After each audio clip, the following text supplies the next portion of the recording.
D'ici décembre 2026, les sachets de whisky que vous consommez disparaîtront des marchés camerounais. Après 12 ans de reports successifs sur des lois qui auraient dû les interdire depuis longtemps, le gouvernement vient de poser un ultimatum. On vous explique.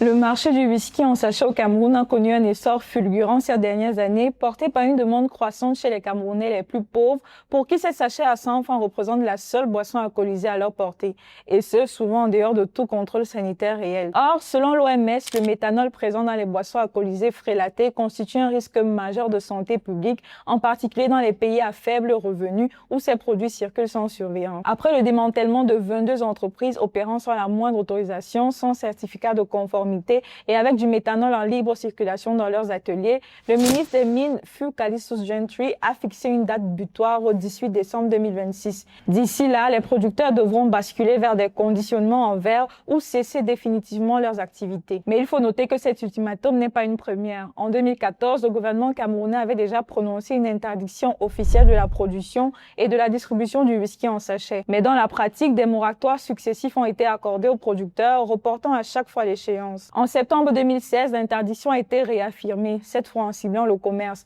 avec là encore les mêmes effets limités sur le terrain.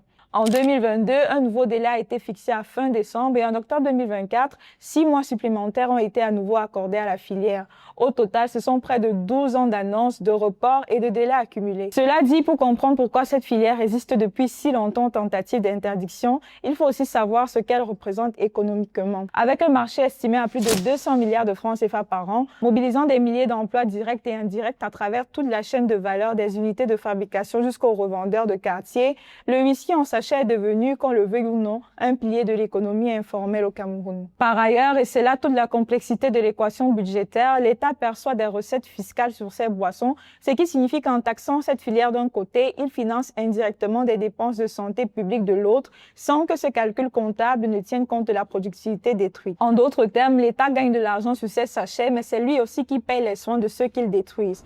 Supprimer les sachets sans proposer une transition économique crédible pour ceux qui en vivent, c'est donc prendre le risque de voir la filière s'enfoncer encore plus profondément dans l'informel, là où aucun contrôle ne sera possible.